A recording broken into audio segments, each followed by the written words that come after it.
Demi Allah saya katakan, rizki tidak akan berkurang.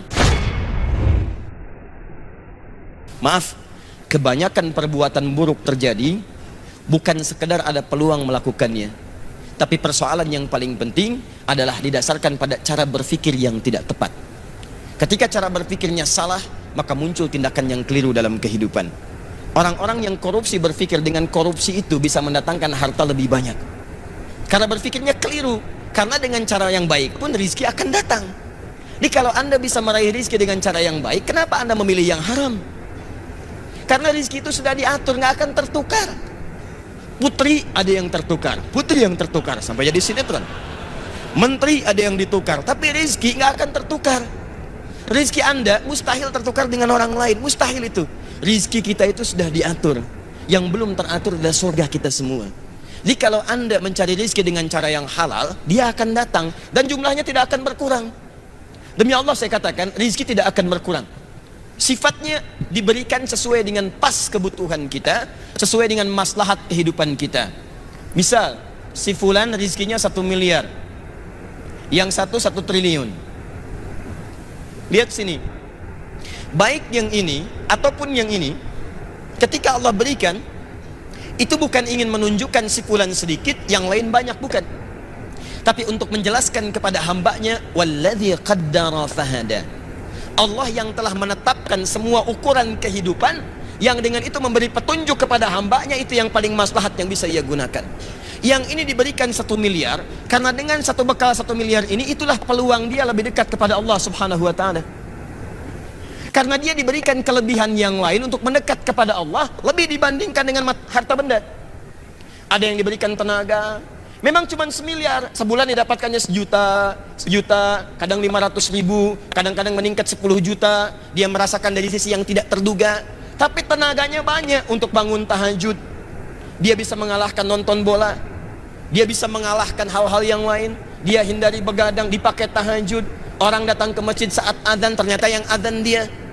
Yang ini beda, tenaganya belum terarah untuk bisa memaksimalkan tahajud, puasanya belum konsisten, azan belum mampu dilakukan, maka Allah berikan peluang untuk menyusul amalan yang lainnya dengan pendekatan harta benda. Diberikanlah kemudian kelebihan dibandingkan dengan yang ini dari sisi harta materinya. Apa motivasinya? Bukan untuk menegaskan status sebagai orang kaya, kalla, bukan itu maksudnya. Kalau cuma kaya, Allah sudah tunjukkan di masa lalu ada yang lebih kaya, namanya Qorun. Qorun, saking kayanya sampai sekarang melewati masanya, itu masih diburu peninggalan hartanya. Akhi mau kemana? Samudra Hindia. Ngapain? Cari harta Qorun. Yang dicari harta karun. Dan belum pernah ditemukan ada orang mencari harta selain Qorun, tidak ditemukan. Tapi Qorun salah jalan. Dia gunakan hartanya hanya untuk sekedar berbangga, dan diabadikan kisah itu dalam Al-Quran bukan untuk menjadi kisah yang kemudian banyak dikenang dan disampaikan atau bahkan didongengkan. Allah ingin memberikan gambaran bahwa sudah pernah terjadi orang kaya sombong dan hasilnya mengecewakan. Quran surah ke-28 ayat 76 sampai dengan 77-nya. Inna Qaruna kana min qaumi Musa fabagha alaihim.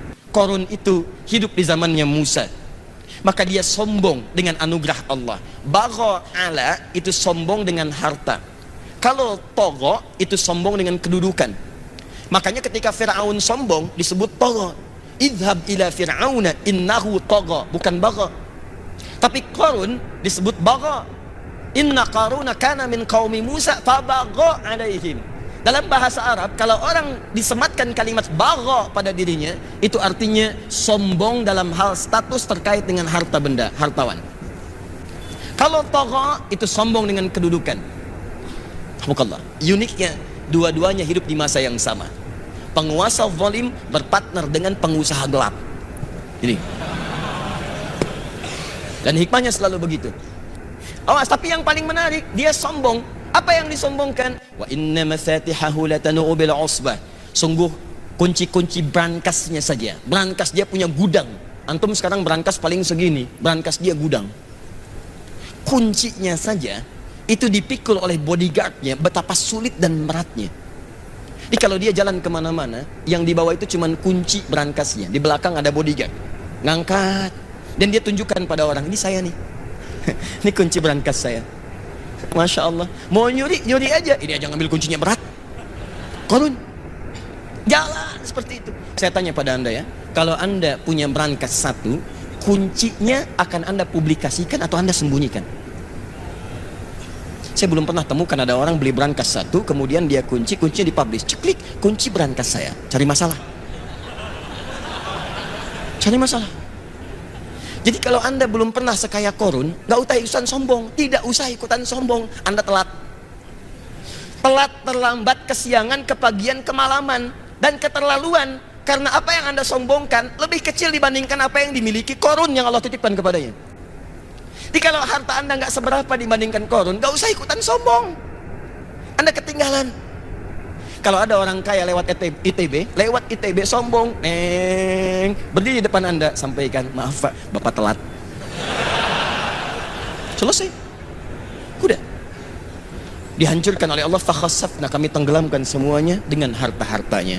Tapi kemudian turun kaidah, wabtaghi fima atakallahu daral akhirah wa la tansa nasibaka minad dunya. Saya titipkan harta ini terlihat seperti lebih, tapi sesungguhnya kata Allah, harta ini saya titipkan untuk mencari kemuliaan akhirat yang tidak bisa kamu kejar dengan potensi yang lainnya. Jadi Anda pulang ke rumah, coba lihat titipan mana yang Allah titipkan kepada kita secara dominan. Ada yang kedudukan, pakai kedudukan itu untuk beramal. Sebelum itu ditukar. Karena kaidah kedudukan tidak abadi. Buka Quran surah ketiga, Ali Imran. Dari ayat 26 sampai 27-nya. Qulillahumma malikal mulki tu'til mulka man tasha wa tanzi'u mulka mimman tasha. Anda yang sekarang misalnya jadi rektor, ada yang misalnya bupati, wali kota, macam-macam. Sepanjang melekat kedudukan itu titipan. Supaya Anda bisa beramal dengan kedudukan itu. Sebab itu peluang, kalau sudah nggak ada lagi, peluang itu terhapus dari diri Anda. Mumpung Anda misalnya direktor nih, misal buat sebuah misalnya ketetapan, tanda tangan bagi mahasiswa, para dosen, ya, ketika masuk waktu sholat diutamakan bagi siswa yang muslim, dosennya misalnya, ayo maksimalkan sholat berjamaah di masjid. Anda tuliskan, bubuhkan tanda tangan. Begitu ada orang-orang yang ke masjid karena melihat surat dengan tanda tangan Anda, setiap orang yang ke masjid Anda mendapatkan bagian pahalanya. Dan saya katakan kepada Anda, orang ke masjid itu bukan cuma sholat. Datang, dia berdoa, sholat 2 rakaat ada pahalanya, duduk i'tikaf ada pahalanya, baca Al-Quran setiap hurufnya ada pahalanya. Dan ketika dia berangkat karena tanda tangan Anda, karena informasi dari Anda, maka berapa pahala yang Anda dapatkan dalam kehidupan di muka bumi. Jabatan selesai, begitu selesai Anda pensiun, selesai. Tapi ada yang abadi yang ketika Anda bawa ke hadapan Allah, itu yang Anda banggakan di hadapan Allah subhanahu wa ta'ala. Maka teman-teman sekalian, kembali ke sini, segala yang Allah titipkan hakikatnya untuk mendekatkan diri kita dengan Allah subhanahu wa ta'ala. Dalam konteks ini kita diminta oleh Al-Quran untuk saling membantu dalam kebaikan dan menghindarkan sifat iri hati yang membuat kita sulit untuk menjalin ukhuwah terbaik dengan sesama kita. Wala taj'al fi qulubina ghillan lilladzina amanu. Nah, di antara cara untuk merekatkan ukhuwah satu dengan yang lainnya, maka Allah subhanahu wa ta'ala menurunkan ayat-ayat, Nabi menyampaikan keterangan-keterangan hadis yang saking pentingnya ayat dan hadis ini, para ulama memberikan porsi pembahasan tersendiri. Namun sayangnya ada ungkapan-ungkapan kekinian yang bahkan menggugurkan semua petunjuk ayat dan hadis itu, sehingga banyak orang salah dalam cara berpikir dan mengambil kesimpulan. Itu yang coba kita luruskan, kita turunkan ayatnya, kita keluarkan hadisnya, dan kita bahas kemudian ungkapan-ungkapannya, sehingga kita bisa jawab dengan pendekatan logika, pendekatan juga dalil dan nas-nas terkait yang disampaikan oleh Al-Quran dan hadis Nabi SAW. Sepakat sampai sini?